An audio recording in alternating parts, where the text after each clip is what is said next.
നമുക്ക് വളരെ ടേസ്റ്റി ആയിട്ടുള്ള ഒരു ലഞ്ച് റെസിപ്പിയാണ് ഞാൻ ഇവിടെ തയ്യാറാക്കാൻ പോകുന്നത്. ഒരു തേങ്ങാച്ചോറും അതിൻ്റെ കൂടെ തന്നെയുള്ളൊരു ബീഫ് റോസ്റ്റും ആണ്. തേങ്ങാച്ചോറിന് വേണ്ടി ഇപ്പോൾ ഞാൻ മട്ട റൈസാണ് എടുത്തിരിക്കുന്നത്. നിങ്ങൾക്ക് ഏത് റൈസ് വേണമെങ്കിലും എടുക്കാം. ഒരു 3 കപ്പാണ് എടുത്തിരിക്കുന്നത് റൈസ്. പിന്നെ അതിലേക്ക് ഒരു 1.5 കപ്പ് തേങ്ങ, പിന്നെ ബീഫ് ഓൾറെഡി ഞാൻ വേവിച്ച് വെച്ചിരിക്കുന്ന ബീഫാണ് എടുത്തിരിക്കുന്നത്. ഇത് കുറച്ച് കുരുമുളകും മഞ്ഞൾപ്പൊടിയും ഉപ്പും കൂടെ ഒഴിച്ചൊന്ന് വേവിച്ച് വെച്ചിരിക്കുന്നതാണ്. അതൊന്ന് ജസ്റ്റ് റോസ്റ്റ് ചെയ്ത് നമുക്ക് വേഗം തന്നെ എടുക്കാം. അതിന് വേണ്ടി ഒരു 3 സവാള, ചെറിയ ഉള്ളി ഒരു 10 എണ്ണം ചെറുതായിട്ട് ചതച്ച് വെച്ചത്, 2 ടേബിൾ സ്പൂൺ ഇഞ്ചി വെളുത്തുള്ളി ചതച്ചത്, കുറച്ച് കറിവേപ്പില, 2 തക്കാളി. ഇത്രയും നമുക്ക് വേഗം തന്നെ നമുക്ക് തേങ്ങാച്ചോറ് തയ്യാറാക്കാം.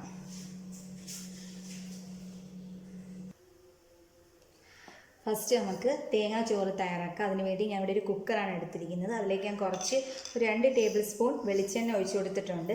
അതിലേക്ക് ഒരു 1/4 ടീസ്പൂൺ ഉലുവ ഇട്ട് കൊടുക്കണം. അതുപോലെ തന്നെ 1 ടീസ്പൂൺ ജീരകം, ചെറിയ ജീരകമാണ്. പിന്നെ ഒരു 4, തീ നല്ല കുറച്ചിട്ട് വേണം ഇത് ചെയ്യാൻ, ഒരു 4 ഗ്രാമ്പു, കുറച്ച് കറിവേപ്പില, കുറച്ചൊരു 3-4 ചെറിയ ഉള്ളി ചെറുതായിട്ടൊന്ന് അരിഞ്ഞത്. ഇത്രയിട്ട് നന്നായിട്ടൊന്ന് വഴറ്റണം. ഇതിലേക്ക് നമുക്ക് ഒരു ചെറിയൊരു കഷ്ണം പട്ടയും കൂടെ ഇട്ട് കൊടുക്കാം. ഇത്രയായിട്ട് നന്നായിട്ടൊന്ന് വഴറ്റി, ഇത് ഒരുപാട് ബ്രൗൺ നിറം അങ്ങനെയൊന്നും ആവേണ്ട ആവശ്യമില്ല. എന്നിട്ട് ഇതിലേക്ക് നമുക്ക് ആവശ്യമുള്ള വെള്ളം ഒഴിച്ചു കൊടുക്കുക. വെള്ളം ഇപ്പോൾ ഞാനിപ്പോൾ 3 കപ്പ് അരിയാണ് എടുത്തിരിക്കുന്നത്. അതിലേക്ക് ഞാനൊരു 8 കപ്പ് വെള്ളമാണ് ഒഴിച്ചു കൊടുക്കാൻ പോകുന്നത്. അപ്പോൾ ഞാൻ ഇതിലേക്ക് ഒരു 1/4 ടീസ്പൂൺ മഞ്ഞൾപ്പൊടി ഇട്ടിട്ടുണ്ടായിരുന്നു. അപ്പോൾ മഞ്ഞൾപ്പൊടി, ആവശ്യത്തിന് ഉപ്പ്, വെള്ളം ഞാൻ 8 ഗ്ലാസ് വെള്ളം ഒഴിച്ചു കൊടുത്തിട്ടുണ്ട്. ഇനി ഈ തേങ്ങ ഇത് അതുപോലെ തന്നെ ഇതിനകത്തങ്ങ് ഇട്ട് കൊടുക്കുക. ഇതൊന്ന് തിളയ്ക്കുമ്പം നമുക്ക് അരി ഇട്ടതിന് ശേഷം ഒന്ന് അടച്ച് വെച്ചിട്ട് ഒരു 2 വിസിൽ വരുന്നിടം വരെ നമുക്കിത് കുക്ക് ചെയ്തെടുക്കണം. ഇനി ഇതിലേക്ക് നമുക്ക് അരി ഇട്ട് കൊടുക്കുക. വെള്ളം എന്താ ചെറുതായിട്ട് തിളച്ച് വന്നിട്ടുണ്ട്. നമ്മൾ നേരത്തെ എടുത്ത് വെച്ചിരിക്കുന്ന അരി ഇതിനകത്തേക്ക് ഇട്ട് കൊടുക്കുക.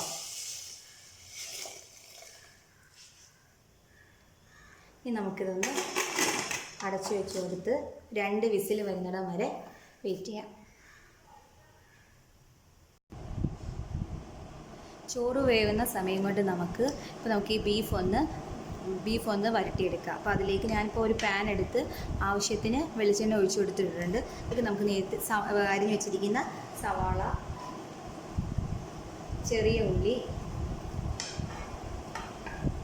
കറിവേപ്പില ഇത്രയും കൂടി ഇട്ട് നന്നായിട്ട് വഴറ്റിയെടുക്കുക.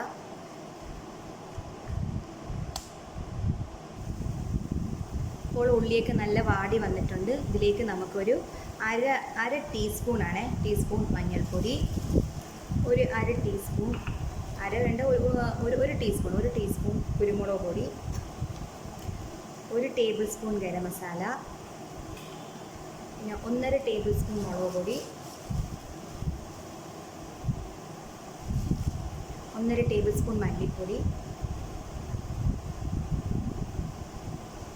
ഇത്രയിട്ട് നന്നായിട്ടൊന്ന് വീണ്ടും ഇതിൻ്റെ പച്ചമണം മാറുന്നത് വരെ ഒന്ന് വഴറ്റി കൊടുക്കണം. ആവശ്യത്തിന് ഉപ്പും കൂടി ഇട്ട് കൊടുക്കണം. ഞാൻ നേരത്തെ ഇതിനകത്ത് ഇഞ്ചി വെളുത്തുള്ളി ഇടുന്നതിൻ്റെ വീഡിയോ കിട്ടിയിട്ടില്ല. അപ്പോൾ അതുകൊണ്ട് ഇഞ്ചിയും വെളുത്തുള്ളിയും കൂടെ ഞാൻ ഇതിനകത്ത് ഇട്ടെടുത്തിട്ടുണ്ടായിരുന്നു. എന്നിട്ട് വേണം ഒന്ന് വഴറ്റി, എന്നിട്ട് വേണം ഈ പൊടികളെല്ലാം ഇടാം. പൊടികളുടെ പച്ചമണം എല്ലാം മാറിയതിന് ശേഷം നമുക്ക് തക്കാളി ഇട്ട് കൊടുക്കാം. ഇനി നമുക്കിതിലേക്ക് തക്കാളി ഇട്ട് കൊടുക്കാം. തക്കാളി ഇട്ട് നന്നായിട്ട് വഴറ്റി, തക്കാളി ഇതിനകത്ത് നന്നായിട്ട് ഉടഞ്ഞ് കിട്ടണം. ഇനി നമുക്കിതിലേക്ക് വേവിച്ച് വെച്ചിരിക്കുന്ന ആ ബീഫ് ഒന്ന് ഇട്ട് കൊടുക്കാം. അപ്പോൾ ബീഫ് ഞാൻ അതിനകത്തിട്ട് നന്നായിട്ട് മിക്സ് ചെയ്തിട്ടുണ്ട്. ഇനി നമുക്കിതൊന്ന് അടച്ച് വെച്ചിട്ട് ഒരു കുറഞ്ഞ ഫ്ലെയിമിൽ ഒരു 10 മിനിറ്റ് ഒന്ന് കുക്ക് ചെയ്തെടുക്കണം. നന്നായിട്ടൊന്ന് നമുക്കിതൊന്ന് പെരണ്ട് നമുക്ക് കിട്ടണം. റോസ്റ്റ് അല്ലേ, അപ്പോൾ അധികം വെള്ളമൊന്നും വേണ്ട. നേരത്തെ ഇപ്പോൾ നമ്മൾ ഇതിനകത്ത് വേവിക്കുന്നതിലുള്ള വെള്ളം ഉണ്ടെങ്കിൽ അതുകൂടെ നമുക്ക് ഇതിനകത്ത് ഒന്ന് ഒഴിച്ചു കൊടുത്താൽ മതി. ഇനി അപ്പോൾ ആ ടൈം കൊണ്ട് നമുക്ക് ചോറ് നോക്കാം. ഇനി നമുക്ക് ഈ ചോറൊന്ന് ഓപ്പൺ ചെയ്ത് നോക്കാം. അപ്പോൾ ചോറൊക്കെ നല്ലതാണ് വെന്ത് വന്നിട്ടുണ്ട്.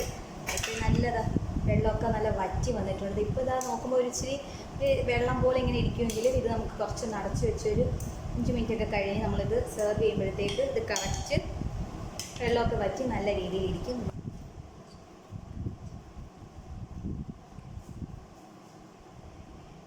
ഇപ്പോൾ നമ്മുടെ നല്ല ടേസ്റ്റി ആയിട്ടുള്ള തേങ്ങാച്ചോറും ബീഫ് റോസ്റ്റും തയ്യാറായിട്ടുണ്ട്. എല്ലാവരും ഇത് ട്രൈ ചെയ്ത് നോക്കണം. ഇതെൻ്റെ ഉമ്മാടെ റെസിപ്പിയാണ്. ഇത് രണ്ടും, ഈ തേങ്ങാച്ചോറും ഈ ബീഫ് റോസ്റ്റും നിങ്ങൾക്ക് ഇഷ്ടപ്പെടുകയാണെങ്കിൽ ലൈക്ക് ചെയ്യാനും കമൻറ്റ് ചെയ്യാനും സബ്സ്ക്രൈബ് ചെയ്യാനും മറക്കരുത്. അതുപോലെ തന്നെ പുതുതായിട്ട് സബ്സ്ക്രൈബ് ചെയ്യുന്നവർക്കാണെങ്കിൽ സബ്സ്ക്രൈബ് ചെയ്യുമ്പോഴത്തേക്ക് ഓൾ ഒരു ഓപ്ഷൻ കാണും. അപ്പോൾ ആ ഓൾ ഓപ്ഷനിൽ നിങ്ങൾ ടച്ച് ചെയ്താൽ, ബെല്ലൈക്കൺ കൂടാതെ ആ ഓൾ ഓപ്ഷനിലൂടെ നിങ്ങൾ ടച്ച് ചെയ്താൽ മാത്രമേ ഞാനിനി ഇടുന്ന എൻ്റെ എല്ലാ നോട്ടിഫിക്കേഷനും നിങ്ങൾക്ക് കിട്ടുകയുള്ളൂ. അപ്പോൾ പിന്നെ റെസിപ്പിയുമായി നമുക്ക് വീണ്ടും കാണാം. താങ്ക്